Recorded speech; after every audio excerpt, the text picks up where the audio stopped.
Biye alamisa ye bi janvier kalo o tile 20 san 2022 bi ye donba ye Mali kɔnɔ Mali kɛlɛkɛcɛw ka yɛrɛma hɔrɔnya bi ye o san 60 ni san 1 bi ye donba ye Mali kɔnɔ bi ma baara bi chômelen do Mali dugukolo fan 14 bɛɛ lajɛlen la bi chômelen do an bɛ kunnafoni balan waati la ni chômeli tɛ sisan b'a sɔrɔ kunnafoniw bɛ ka santalama sabu kalimu tigiw minnu b'a sɛbɛn n'an m'an da don a la olu bɛ sɛbɛnni kɛ baarakɛdenw na don minnu tɛ baara o tuma u bɛ kalimu da kɛrɛfɛ bi ye don min tɛ baara ye o tuma kalimu ma ta bi k'a sababu kɛ donba don Mali finitigilakaw ka yɛrɛma hɔrɔnya n'o ye Mali kɛlɛkɛcɛw armée malienne bi ye olu ka seliba ye bi ye maliden bɛɛ lajɛlen ka seliba ye an bɛ aw bɛɛ lajɛlen fo ka waleɲuman dɔn jɛgɛfɔ lamɛnbaw jɛgɛfɔ kanubaw Mali kɔnɔ Mali kɔfɛ aw minnu b'an lamɛn su aw minnu b'an lamɛn tile aw minnu b'an dɛmɛ aw minnu b'an bilasira baara in taabolo ka di aw minnu ye an b'a fɔ bɛɛ lajɛlen ko aw bonne fête bi ye donba ye an bɛ jɛ ka dugawu kɛ Mali kɛlɛkɛcɛw Mali cɛfarinw Mali lakanabaw an bɛ jɛ ka dugawu k'a bɛɛ lajɛlen ye Ala k'u kisi Ala k'u tanga u ye kalenkasiɲɛ min kɛ jamanadenw ye ko hali n'u nin bɛ to a la k'u bɛ jamana in k'a bɔ juguw bolo u bɛ jamana lakana an ka dugawu b'u ye su an ka dugawu b'u ye tile an nisɔndiyalen d'u kɔrɔ u bɛ wulikajɔ min na u bɛ baara min na sanjikɔrɔ wɔsi tɛ walahi malidenw bɛ k'a dɔn aw ye Ala ye diɲɛ ma don o don da dugu jɛko 20 ni 10 an bɛ ka dugawu kɛ aw ye Ala k'aw tanga Ala k'aw kisi Ala k'aw se jamana lakanani kɔrɔ Ala kana juguw ka janfa jugu se aw la Ala k'aw bɔ u ka janfa kɔnɔ Ala k'aw bɔ u ka tɔɔrɔ kɔnɔ jamanadenw sigilen bɛ ka jaabi mun makɔnɔ Ala k'o sebaya ɲuman di aw ma diɲɛ ma don o don malidenw an bɛ ka nin dugawu de kɛ aw ye kɛlɛkɛcɛw wa a bɛ minɛ dɛ sabu fiɲɛ kunkan dɔ wulilen bɛ sisan baara mun bɛ ka kɛ ɲɛdimi don kɔnɔdimi tɛ n'o de ye ka sebaya sɔrɔ u kan ka bamanciw ɲini k'u yɔgɔbɛ k'u sɔgɔbɛ mɛnɛmɛnɛ wo ni dugumɛnɛ wo kɔnɔ Mali fan 14 bɛɛ lajɛlen kɔnɔ o baara mun bɛ sen na bi an ɲɛ b'a la don o don bɛ ka bɔrɔntɔ jamana in bɛ lafiyaw ni Ala sɔnna ma an b'o de fɔ waati bɛɛ an dalen bɛ an ka kɛlɛkɛcɛw la an b'an ka kɛlɛkɛcɛw kɔ an jigi y'u ye tɔɔrɔ bɛ Mali kan ni janfajugu tɔɔrɔ don walahi an bɛ bɔ a kɔnɔ a ko min daminɛlen filɛ o ye kunnafoni duman ye fiɲɛ duman min ka lamaga kunun ni bi kelenw tɛ hali bi Ala ka sebaya nɔgɔya an ye o kuma bi sɛbɛnni ma kɛ o de kama an ma an da don fɛn na nɛgɛ karafe juru bɛ Mamutu Kamara bolo kabini sɔgɔmada nɛgɛ kaɲɛ 6 waati o kuma ale bɛ nɛgɛ kunna fo ka taa bila nɛgɛ kaɲɛ 13 la maaw bɛ so kɔnɔ tulo b'an kana ayiwa caman bɛ bi 20 janvier bɛ tɛmɛ hakili la k'a b'a fɔ ko kunnafoni balama santalama a ma santalama k'a sababu kɛ bi chômelen don sabu arajow caman de bɛ minnu bɛ u ka fiɲɛ tulukala munumunu ka bila jɛ ka fɔ la kunnafoni balan waati kumakan minnu bɛ fɔ a kɔnɔ jamana kunnafoni gɔrɛgɔrɛ a kalaman minnu bɛ fɔ a kɔnɔ lakika a b'a kun bɔ maaw ka kɔrɔtɔ k'a lamɛn ni fɛn ma sɛbɛn an tɛna se ka fɛn lakali o kuma bi marifaw taara n'o ye Kati place d'armes marifa taara ka défilé militaire kɛ transition jamana kuntigi ɲɛkɔrɔ n'o ye colonel Assimi Goïta ye o kuma an bɛ a fɔ ka waleɲuman dɔn jamana kuntigi a ka gouvernement a membre bɛɛ lajɛlen an b'u fɔ k'u waleɲuman dɔn CNT olu minnu bɛ ka debito jɔyɔrɔ fɛ an b'u fɔ k'u waleɲuman dɔn jamanaden kelen o kelen an bɛ bɛɛ lajɛlen fɔ ka bɛɛ lajɛlen waleɲuman dɔn araba tɛmɛnen kunun conseil des ministres la o kuma maa caman ye jala sɔrɔ colonel major ni colonel caman bɛ yen o kɛra généraliw ye a bɛ taa fo maa 17 la o kɛra généraliw ye o kuma promo caman kɛra armée ye ayiwa jala tɛ sɔrɔ dagasunɔgɔ la jala tɛ sɔrɔ temin na jala bɛ sɔrɔ wulikajɔ ni sɛbɛ de la o la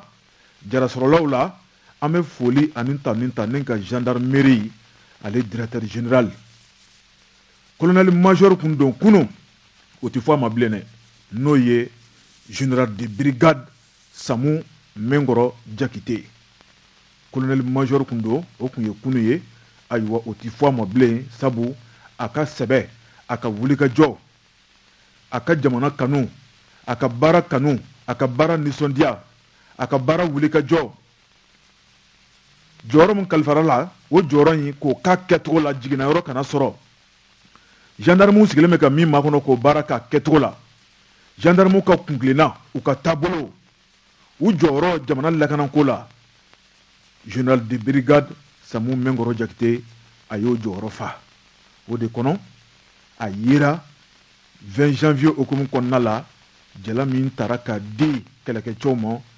directeur général yere o kɔnɔ gendarmerie ɲɛmaaba an b'a fɔ ko félicitation an b'a fɔ ko hali bi a kɛra général de brigade o tuma hali bi ala ka dɔ fara dolonin kan min ka kɛ général de division ye sabu n'i bɔra brigade la i bɛ taa division na o tuma hali bi ala ka kɛ général de division ye hali bi jɔyɔrɔ min kalifala la ala ka jɔyɔrɔ in ala ka baara fanga a timinandiya a se a nisɔndiya ala k'o di a ma a n'a ka kɛlɛkɛcɛw o kɔnɔna la an bɛ dankɔrɔba in fo n'o ye commandant Lansana Tamba Keyita ale bɛ kan 1 kɔnɔ jɔyɔrɔ belebeleba b'a bolo Bamakɔ gendarmerie bɛɛ lajɛlen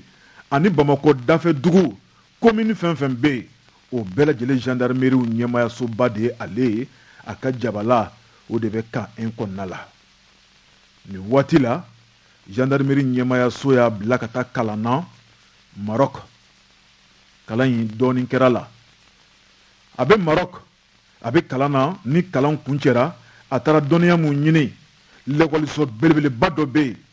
n'o ye kɛlɛkɛcɛw ka dɔnniya sɔrɔ yɔrɔ ye kɛlɛkɛcɛw jɔyɔrɔ kɛlɛkɛcɛw farinya yɔrɔ jamana lakana baara a kalakalani siraw bɛɛ lajɛlen na sira kɔnɔ bɛɛ ti ta yen dɛ Lansana Tamba Keyita a bɛ yen bi ka taa dɔnniya ɲini n'a nana ni dɔnniya ye a bɛna walankata a n'a jɛɲɔgɔnw a n'a baarakɛɲɔgɔnw Mali finitigilakaw a baara ka se ka k'a kɛcogo la o tuma jamana ye dana belebeleba ta ka d'a kan a bɛ Maroc ni waati la ni kalan kuncɛra a bɛ segin ka na a dɔnniya waleya jamana in kɔnɔ a ɲuman taara cogo min na an bɛ jɛ ka dugawu de kɛ ala ka ɲuman segin ka na Maliba kɔnɔ yan ka na anw ɲuman sɔrɔ yan baara kura ka boloda taabolo kura ka kɛ hakilina kura ka kɛ sebaya kura ka sɔrɔ ni ala ni kira sɔnna ma a bɛ kɛ o tuma commandant Lansana Tamba Keyita an b'a fɔ a ye k'a bonne fête k'a to Maroc k'a ni seli a san bɛɛ a n'a baarakɛɲɔgɔnw ani a jɛɲɔgɔnw n b'a dɔn k'a fɔ bi seliba in don a hakili bɛɛ lajɛlen bɛ Mali la bi a hakili bɛɛ lajɛlen sabu n'a bɛ jamana in kɔnɔ finitigilakaw ka ɲɛnajɛ don a bɛ kunkan na maga finitigilakaw ka ɲɛnajɛ don i b'a dɔn k'a fɔ ko bɛ dugu la ni Lansana Tamba Keyita n'a bɛ dugu kɔnɔ yan o tuma ɲinan ta y'a sɔrɔ a bɛ kalan na o ye tare ye o ye tabarikala ye o ye nisɔndiya ye a bɛ Maroc jamana kɔnɔna la o tuma an bɛ jɛ ka dugawu de kɛ ala ka kalan in ala ka kuncɛcogo ɲuman di a ma ka segin ka na ne nin dɔnniya ye a segin ka na ne nin dɔnniya belebele ka fara a ka dɔnniya kan o tuma ko kura bɛ na ye gendarmerie kɔnɔ ko kura bɛ na ye lakanako la an ka jamana in kɔnɔ ni ala ni kira sɔnna ma ala ka kalan kuncɛli ala k'o yira n na k'a bonne fête Mali finitigilaka bɛɛ lajɛlen bonne fête osofɔrɔw ka ɲɛmaaba n'o ye inspecteur général Ousmane Sidibe a bonne fête an b'a fɔ ka waleɲuman dɔn ani a ka jama an bɛ bɛɛ lajɛlen fo u ka can Mali finitigilakaw ka can u ka can an b'u bɛɛ lajɛlen fo walahi a bɛ fɛn o fɛn na ɲɛdimi don kɔnɔdimi tɛ sabu k'a kɛ dɔrɔn k'a ye yɔrɔnin kelen dogonna ko t'a la o i bɛ se walima i tɛ se Mali finitigilakaw de bɛ se walahi an bɛ waso n'aw ye an jigi b'aw kan an ka dugawu b'aw ye ayiwa an ma jɛmu ka labɛn nka nin ye foli kɛrɛnkɛrɛnnen ye bi ye donba ye bi ye nisɔndiya ye ani kunkan mun bɛ ka mɛn o kɔnɔna la fo an ka sanbɛ foli ta ka finitigilakaw sɛgɛrɛ o sanbɛ foli kuncɛlen kunnafoni damadɔ b'an bolokɔrɔ min bɔra an ka ɲɛmayaso la an bɛna an da don o kɔnɔ kuma la Sidiki jire asigiro benen do nafa ji ko nyumani warada ko ka dabela jelen tulo kan ka dentu na to ko bintu jara shibe santani flala farla finindo ko mo misanindo bintu bora tarata temene nege kayantani kele wati adon fini aywa o koni ko lan fimanindo e ani triko jemanindo mami mana ke bintu ye fen ye jilaje kana na ke bara ye radio je ga fola walma e ga nega jiru ci asomo ma 76 89 78 52 73 01 31 02. Association des jeunes leaders pour le développement du Mali. Ou ka CJ au plan de Bangone Razella, Koka Dabela de Lokan, Koulouvena Dom, Bele Badota, Ninko Ke Au Nyeu Larawili Ka Don, Nye Jalandimi, Bougon et Falaka. Aywa, Igne de Blé, Igne de Yola Jibo, Amana Kafon Fenye, Ani et Dusgon, Aywa Koulou Ladje, Ninkulu Sekaseke Ka Don. O de kumu kɔnɔna la ka taa bila jabɛti banaw fana la k'o bɛɛ lajɛlen fana sɛgɛsɛgɛ ka dɔn n'a bɛ maa min na o kuma i kan ka wulikajɔ minnu kɛ k'u kɛmɛ k'o hakilinaw bila sen ka kari nata kalo tile 23 a bɛ kɛ école Arazel groupe scolaire ale kuru kɔnɔna yɛrɛ la k'u b'a da bɛɛ lajɛlen tulo kan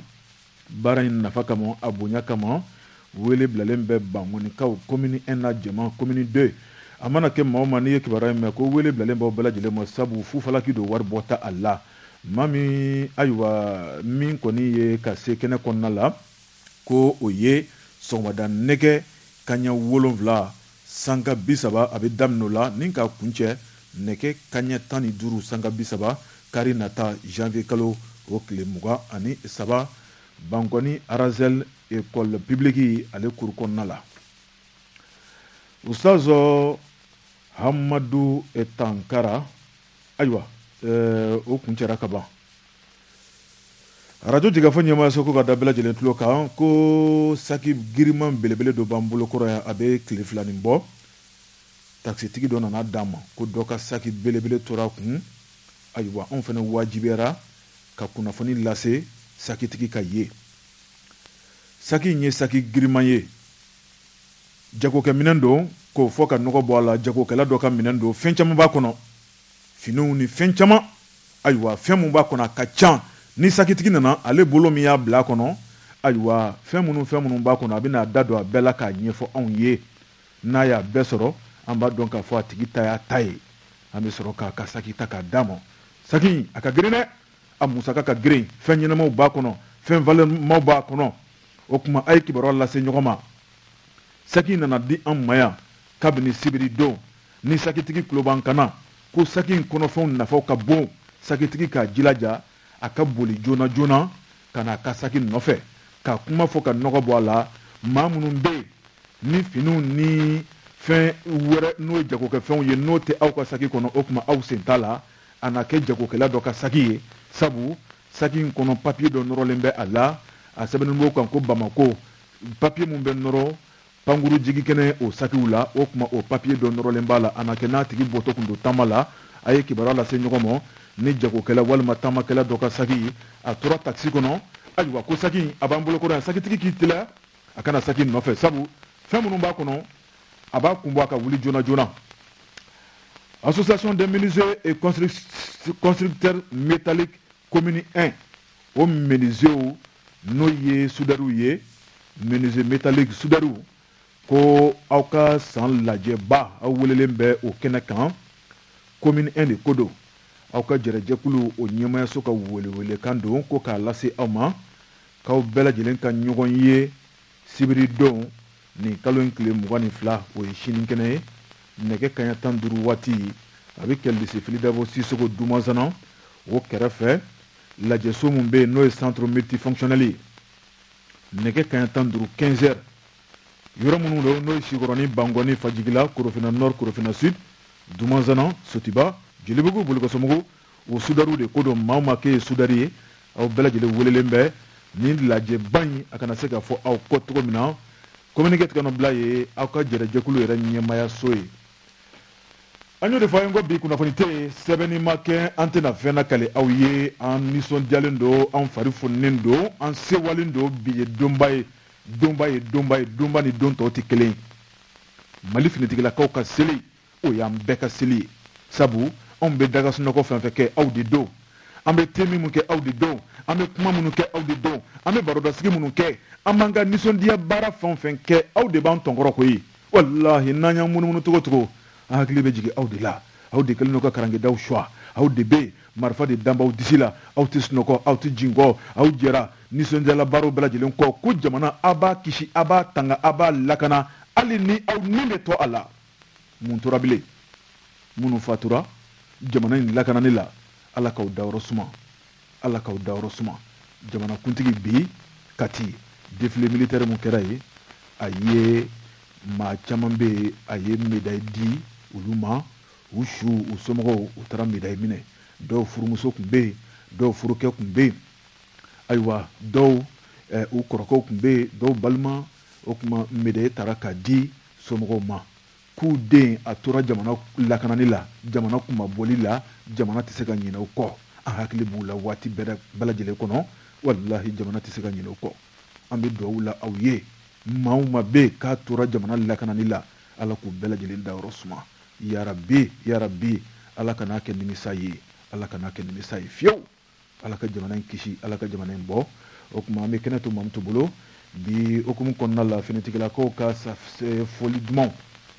foli duman minnu bɛ yen k'a ɲɛsin finitigilakaw ma k'u nisɔndiya k'u fari foni ayiwa k'u bila sewa la ka dɔ fara nisɔndiya kan min y'o fɔli dumanw ye o caman de bɛ Mamutu bolo bi sɔgɔmada in na o tuma ne b'a fɔ aw ye sa aw bɛɛ lajɛlen ni ce a ka kulomajɔ la aw bonne fête a k'an bɛn diɲɛ waati wɛrɛ don aw ma ɲinɛ aw ma fili fiyewu 100.7 MHz Korofina Nord studio Cɛrɛnamɛ caman foli dumanw n'o ye an ka finitigilakaw pasa duman ye an ka cɛfarinw an ka jamana lakanabaw an ka cɛminɛcɛw olu pasa an bɛ fɔlikɛlaw fo jamana in kɔnɔ ko bɛɛ ni jɔyɔrɔ don bi ale ye alamisa bi ye janvier kalo tile 20 o ye Mali armée ka fête ye président Modibo Keyita Mali président Gale a ye nanzaraw wele k'u labila o kɛra janvier kalo tile 20 san 1961 a y'u wele k'u labila o y'a sɔrɔ Mali ka kɛlɛkɛcɛw nunjuru de bɛ nanzaraw bolo a y'u labila aw bɛ se ka taa an yɛrɛ ka kan ka kɛlɛkɛcɛ ye a bɛ se ka taa k'an ka jamana to an ye o tuma o san yɛlɛma ji bɛ da o sanna kan o san yɛlɛma ɲinɛ tɛ se ka k'o kɔ fiyewu b tasibila bɛ kɛ ka ɲɛsin Modibo Keyita ma Mali masakɛ Gale ka yɛrɛma hɔrɔnya ta ni k'an ka jamana k'a kɛ an ta ye l'hymne national baaraw k'u sigi sen kan jɔnjɔn drapeau k'u sigi sen kan a n'a jɛɲɔgɔnw u ye wulikajɔ fɛn fɛn kɛ bɛɛ y'i jeniyɔrɔ fa ko la k'u bɛɛ ni ce n'i y'a mɛn ko bi kunun tɛmɛna an tɛ se ka ɲinɛ o kɔ tasibila bɛ k'u ye Mali finitigilakaw bi ye u ka seli ye bi ye maliden bɛɛ ka seli ye o de kuma kɔnɔ maa minnu y'u sigi ka kunnafoni bala lamɛn bala ma se ka boloda ala ni sɛbɛnni ma kɛ sini juma fɛn minnu kɛra bi Mali dogodogoni kɔnɔnaw bɛɛ lajɛlen la olu bɛɛ sɛbɛn o tuma sini an n'o fasiri ni k'o bɛɛ lajɛlen da u tulo kan nin ye kunnafoni damadɔ y'an bolo kɔrɔ tuguni an bɛna an da don o la k'a ja ɲangale a sigiyɔrɔ bɛnnen don Jelibugu ma ko ka da bɛɛ lajɛlen tulo kan k'a den o bɔra a tununa a ma se ka segin ka na den tɔgɔ ko Malamini Darame a si bɛ san 37 la fɛrɛla finen don Malamini tununa ntɛnɛn tɛmɛnen kalo tile 17 k'a n'a hakiliw tɛ ɲɔgɔn fɛ Malamini k'a bɛ kuma kan 3 la marakakan Ningala sabu a tun bɛ Congo Brazza o kuma ani faransɛ k'a bɛ dɔɔnin fɔ la ko bamanankan ngo a t'o mɛn o la marakakan Ningala ani tubabukan k'a b'o kan 3 mɛn maa min mana kɛ Malamini ye fɛn jilaja i ka dɛmɛ don a ma k'a lase Jɛgɛfɔ kɔnɔ walima i ka nɛgɛjuru banba 76 16 31 35 64 72 22 02 saki dɔ b'an bolo kɔrɔ yan saki giriman don a na kɛ jagokɛla dɔ ta ye sabu fini ni fɛn caman b'a kɔnɔ papiye dɔ nɔrɔlen b'a la n'o ye Bamako yan na kɛ ni a bɔra jamana kɔfɛ ka na pankuru jigi kɛnɛ kan nka takisitigi de nana di an ma yan fɛn valɛrimaw b'a kɔnɔ a wari ka ca a ka girin saki belebele don ni sakitigi tulo b'an kana a ka senfa joona a ka se arajo Jɛgɛfɔ la sibiri tɛmɛnen takisitigi a nana di an ma yan faamuyaliko ɲuman o dalen b'o kunnafoni kan Fanta sama kɛ a sigiyɔrɔ bɛnnen don Jalakɔrɔji e lafiya la ko ka da bɛɛ lajɛlen tulo kan k'a den tunna den tɔgɔ ko La Dumuya a si bɛ san 10 na farila fini don la a tununa alamisadon janvier kalo tile 13 k'a bɔra mamakɛ Ala ye k'a taayɔrɔ dɔn o kuma ko jinɛbanaw de b'a la o kɔrɔ a bɛ to ka wuli ka tɛmɛ n'a yɛrɛ ye taayɔrɔ kelen t'a la nafan kelen t'a la o kuma ka sababu kɛ a t'a yɛrɛ bolo maa min mana kɛ La Dumuya ye fɛn san tan bɔɲɔnko don i jilaja ka se n'a kibaruya jɛ ka fɔlɔ walima i ka nɛgɛjuru b'an 91 49 92 41 walima 51 80 60 50. Mali ale ka kɛlɛkɛcɛw ka yɛrɛma hɔrɔnya okumu kɔnɔna la n'o ye 20 janvier fête de l'armée nationale ye GIARM Groupement des imams et adeptes religieux du Mali ko ka da bɛɛ lajɛlen tulo kan ko bi alamisa janvier kalo tile 20 olu bɛna alikuranɛ kalan belebeleba kɛ ka ɲɛsin maa minnu tora jamana kumabɔli la an ka kɛlɛkɛcɛw ani ka tila ka dugawu k'u ye ala ka sebaya d'u ma ala k'u tanga ala k'u kisi Mali camacɛ fanga ala k'u bolo m'u ka baara la ala k'a ɲɛ u bolo k'u ka bi kuranɛ kalan a bɛna kɛ ka ɲɛsin u ma a bonya n'a karama o bɛ denfaya bɛ Dr Abdul Karim Goyita bolo a bɛ kɛ bi nɛgɛ kanɲɛ 16 sanga 30 a bɛ kɛ Dumanzana dugutigi ale ka so kɛrɛfɛ maa min mago bɛ kunnafoni wɛrɛ la k'i bɛ se ka nɛgɛjuru ci 63 54 66 31 76 34 39 50 66 73 12 52. Commission président n'o ye kolabɛnnaw ka ɲɛmaa ye Musa Bavier Jara. Bamakɔ maire ko ka da Bamakɔkaw bɛɛ lajɛlen tulo kan ko bolimafɛn sen fila vignette bɔra ka ban o kuma ko a ye wuli ka taa vignette bɛ sɔrɔ yɔrɔ min na Bamakɔ maire ale ni ko mɛ ka bolofara minnu kɛ sigida commune na ko ye yanni mars kalo tile 31 cɛ bolimafɛnw sen filatigi bɛɛ lajɛlen welelen don a ka taa ka hakɛya dafa n'o ye moto l'impôt vignette ye communiqué tigɛnɔ bila madame Kamara Fadimata Traoré Bamakɔ maire ka dankan fɔlɔ don association des jeunes leaders pour le développement du Mali u jabala fila ni Bankɔni Arazel la ko ka da bɛɛ lajɛlen tulo kan k'olu bɛna sɛgɛsɛgɛli kɛ fufalaki dɔ k'a ɲɛsin ɲɛ ka taa bila dusukun ale ni jabɛti banaw la u bɛ boloda kari nata janvier kalo tile 23 a bɛ kɛ Bankɔni école publique Arazel